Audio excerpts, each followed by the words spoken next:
आज हिंदी के महत्वपूर्ण टॉपिक के बारे में चर्चा करेंगे। यह टॉपिक प्रत्येक एग्जाम के लिए बहुत ही इम्पोर्टेंट है। यहाँ से एक प्रश्न आपको किसी भी एग्जाम में मिल सकता है। हम टॉपिक के बारे में बात करते हैं अल्पप्राण, महाप्राण, अघोष, सघोष, काकल्य व्यंजन, वत्सर्य व्यंजन, प्रकंपित व्यंजन। ये क्या है, किसे कहते हैं? वत्सर्य व्यंजन क्या है, किसे कहते हैं? पिछले क्लास में हमने स्पर्श व्यंजन के बारे में पढ़ा। स्पर्श व्यंजन कितने होते हैं, कौन कौन से होते हैं, इसके बारे में हमने आपको बताया था, चर्चा किया था। तो हम आज सबसे पहले टॉपिक की चर्चा करेंगे अल्पप्राण। अल्पप्राण होता क्या है? तो देखिएगा, अल्प का अर्थ होता है थोड़ा और प्राण का अर्थ है वायु। अल्प का अर्थ होता है थोड़ा और प्राण का अर्थ होता है वायु। क्या है इसकी परिभाषा? जिन वर्णों का उच्चारण करते समय थोड़ी वायु या कम वायु मुख से बाहर उत्पन्न होती है उसे अल्प प्राण कहते हैं।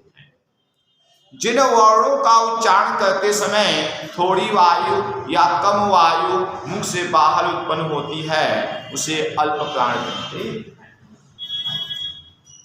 स्पर्श व्यंजन में 5 वर्ग होते हैं: क वर्ग, च वर्ग, ट वर्ग, त वर्ग और प वर्ग। प्रत्येक वर्ग में 5 अक्षर होते हैं: क, ख, ग, घ। और स्पर्श व्यंजन में प्रत्येक वर्ग का पहला, तीसरा और 5वां अक्षर अल्प प्राण की श्रेणी में आता है। स्पर्श व्यंजन में प्रत्येक वर्ग का पहला, तीसरा और 5वां अक्षर अल्प प्राण की श्रेणी में आता है। और हमने बताया अल्प प्राण होता क्या है।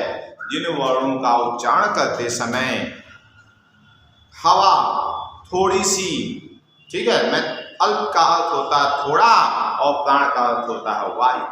थोड़ी वायु, कम वायु मुख से बाहर निकलती है उसे अल्प प्राण कहते हैं। अब देखते हैं अंतस्थ व्यंजन में। अंतस्थ व्यंजन में ये य, र, ल, व ये सभी क्या है? अल्प प्राण की श्रेणी में आते हैं। य, र, ल, व ये सभी अल्प प्राण की श्रेणी में आते हैं। ठीक है, तो ये हो गया अल्प प्राण। अब हम बात करते हैं महाप्राण क्या है और महाप्राण किसे कहते हैं। तो देखिएगा, महा का अर्थ क्या होता है? महा का अर्थ होता है अधिक। महा का अर्थ होता है अधिक और प्राण का अर्थ होता है वायु। महा का अर्थ होता है अधिक और प्राण का अर्थ होता है वायु। इसका परिभाषा क्या है? महाप्राण की क्या परिभाषा है? जिन वर्णों का उच्चारण करते समय अधिक वायु मुख से बाहर निकलती है उसे महाप्राण कहते हैं। इसे सुनिए, जिन वर्णों का उच्चारण करते समय अधिक वायु मुख से बाहर निकलती है उसे महाप्राण कहते हैं।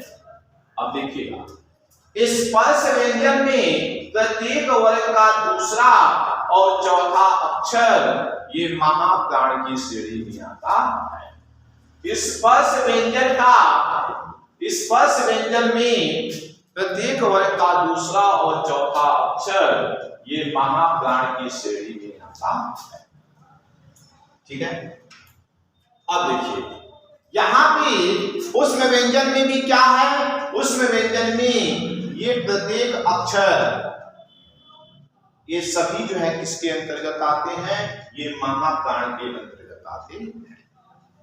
उस व्यंजन में ये 4 अक्षर होते हैं, 4 वर्ण होते हैं और प्रत्येक वर्ण जो है क्या होते हैं, ये महाप्राण की श्रेणी में आते हैं। तो हमने चर्चा किया कि महाप्राण होता क्या है। अब हम बात करते हैं अघोष।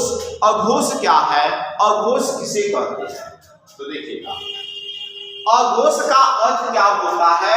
अ का अर्थ होता है, अ का अर्थ होता है नहीं, अ का अर्थ होता है नहीं, अघोष का अर्थ होता है कंपन। अ का अर्थ होता है नहीं और घोष का अर्थ होता है कंपन। इसकी क्या परिभाषा है? जिन वर्णों का उच्चारण करते समय स्वर तंत्रियों में कंपन उत्पन्न नहीं होता है उसे अघोष कहते हैं। सुनिए, जिन वर्णों का उच्चारण करते समय स्वर तंत्रियों में कंपन उत्पन्न नहीं होता है उसे अघोष वर्ण कहते हैं। और देखिए, स्पर्श व्यंजन में प्रत्येक वर्ग का पहला और दूसरा अक्षर, पहला और दूसरा अक्षर ये अघोष की श्रेणी में आता है, ये अघोष की श्रेणी में आता है। स्पर्श व्यंजन का प्रत्येक वर्ग का पहला और दूसरा अक्षर ये अघोष की श्रेणी में आता है। अब देखिएगा, उस व्यंजन में जो है ये आपका स ये भी अघोष की श्रेणी में आता है। केवल आपका जो ह है, ह जो है क्या है, ये सघोष की श्रेणी में आता है। यहाँ से क्वेश्चन बहुत ही इंपॉर्टेंट बनता है, क्योंकि बच्चे याद करते हैं कि सभी जो है अघोष है, वो ह वाले को भी अघोष की श्रेणी में रखते हैं, जबकि गलत है, और जो है सघोष की श्रेणी में आता है। ये हो गया अघोष के बारे में। अब हम बात करते हैं सघोष क्या है, सघोष किसे कहते हैं। तो स का अर्थ क्या होता है? स का अर्थ क्या होता है? स मीन्स होता है साथ और घोष का अर्थ होता है कंपन। घोष का अर्थ होता है कंपन। स मीन्स होता है साथ और घोष का अर्थ होता है कंपन। यानी जिन वर्णों का उच्चारण करते समय स्वर तंत्रियों में कंपन उत्पन्न होता है उसे सघोष कहते हैं। सुनिएगा, जिन वर्णों का उच्चारण करते समय स्वर तंत्रियों में कंपन उत्पन्न होता है उसे सघोष कहते हैं। ठीक है, अब देखिएगा यहाँ पे जो है सघोष क्या है। तो सबसे पहले हम बात करते हैं स्पर्श व्यंजन में। स्पर्श व्यंजन में ये पहला और दूसरा जो है ये क्या है, अघोष है, और तीसरा, चौथा और पांचवा जो है अक्षर क्या है, ये जो है सघोष की श्रेणी में आते हैं। स्पर्श व्यंजन में जो है प्रत्येक वर्ग का तीसरा, प्रत्येक वर्ग का चौथा, प्रत्येक वर्ग का पांचवा अक्षर जो है सघोष की श्रेणी में आता है।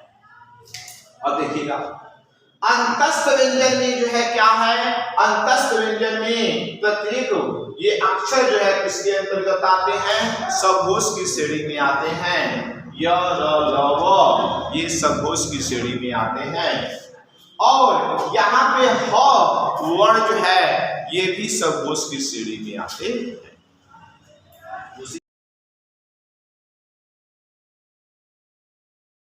तो हमने बताया कि प्रत्येक वर्ग का जो है तीसरा, चौथा और पांचवा अक्षर सघोष की श्रेणी में आते हैं।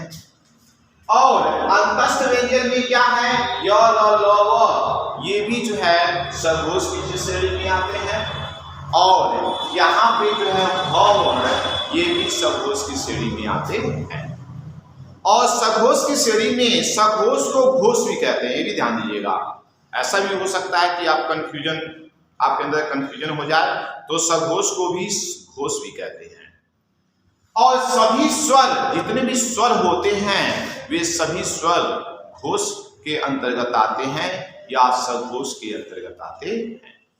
तो ये हो गया अघोष क्या है, सघोष क्या है, अल्पप्राण क्या है और महाप्राण क्या है। अब हम बात करते हैं काकल्य व्यंजन क्या है, काकल्य व्यंजन किसे कहते हैं। तो काकल्य व्यंजन क्या है, किसे कहते हैं, इसकी परिभाषा क्या है, तो ध्यान सुनिएगा। यहाँ पे जो है काकल्य व्यंजन है। काकल्य व्यंजन होता क्या है, जिन वर्णों का उच्चारण करते समय मुख गुहा पूरी तरह से खुली रहती है, उसे काकल्य व्यंजन कहते हैं। जिन वर्णों का उच्चारण करते समय मुख गुहा पूरी तरह से खुली होती है, उसे काकल्य व्यंजन कहते हैं। काकल्य व्यंजन में ह जो वर्ण है यह किसके अंतर्गत आता है, यह जो है काकल्य व्यंजन के अंतर्गत आता है। ह जो है यह काकल्य व्यंजन के अंतर्गत आता है।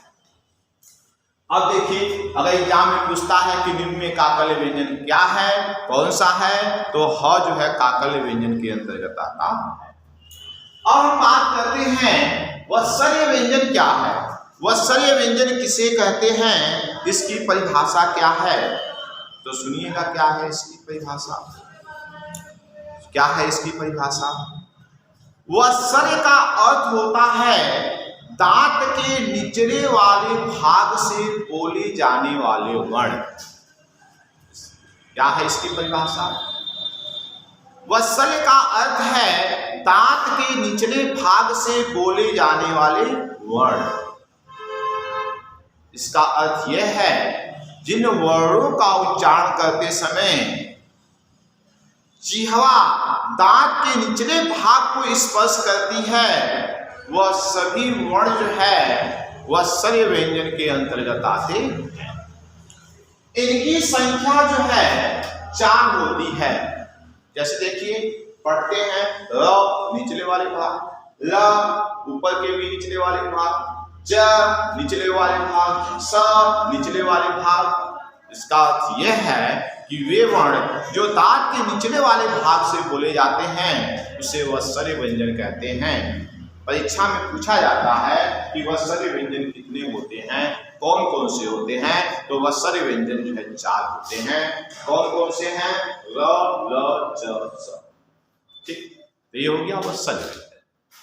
अब हम बात करते हैं प्रकंपित व्यंजन क्या है। प्रकंपित व्यंजन किसे कहते हैं, क्या है इसकी परिभाषा। प्रकंपित का मतलब ये होता है जिह्वा के जो नोक होती है, जो निचली जिह्वा का जो नोक भाग होता है उसमें क्या होता है, लुंठन पैदा होता है, प्रकंपन पैदा होता है। इसकी परिभाषा क्या है, जिन वर्णों का उच्चारण करते समय जिह्वा के नोक पे लुंठन उत्पन्न होता है उसे प्रकंपित व्यंजन कहते हैं या लुंठित वर्ण कहते हैं। इसके अंतर्गत कौन से वर्ण आता है, तो इसके अंतर्गत र आता है। र को हम प्रकंपित व्यंजन भी कहते हैं और लुंठित वर्ण भी कहते हैं। इसके 2 नाम हैं। ठीक, तो इस तरीके से जो है हमने पढ़ा कि अल्पप्राण क्या है, महाप्राण क्या है, अघोष क्या है, सघोष क्या है, वत्सर्य व्यंजन क्या है, प्रकंपित व्यंजन क्या है। उसके बाद जो है अंत में एक टॉपिक है आपका पार्श्विक व्यंजन क्या है। पार्श्विक व्यंजन किसे कहते हैं, देखिएगा क्या है परिभाषा। पार्श्विक का परिभाषा क्या है, किसे कहते हैं, तो वे वर्ण जो मुख गुहा के पीछे भाग से बोले जाते हैं। वे वर्ण जो मुख गुहा के पीछे भाग से बोले जाते हैं उसे अपार्श्विक वर्ण कहते हैं। यानी मुख गुहा के पिछले भाग से जब बोला जाता है उसकी ध्वनि वहां से उत्पन्न होती है, उसे हम पार्श्विक व्यंजन कहते हैं। इसकी संख्या क्या होती है, ल, 1 होती है। वो कौन है, ल। ल देखिए पीछे ल। तो जिन वर्णों का उच्चारण करते समय मुख गुहा का जो है पिछला भाग प्रयोग होता है उसे जो है पार्श्विक व्यंजन कहते हैं और इसकी संख्या जो है होती है। इस तरह से यह जो है टॉपिक हर परीक्षा में बहुत ही इंपॉर्टेंट है। आज के लिए इतना ही, बस आज के लिए बस इतना ही। नमस्कार, जय हिंद।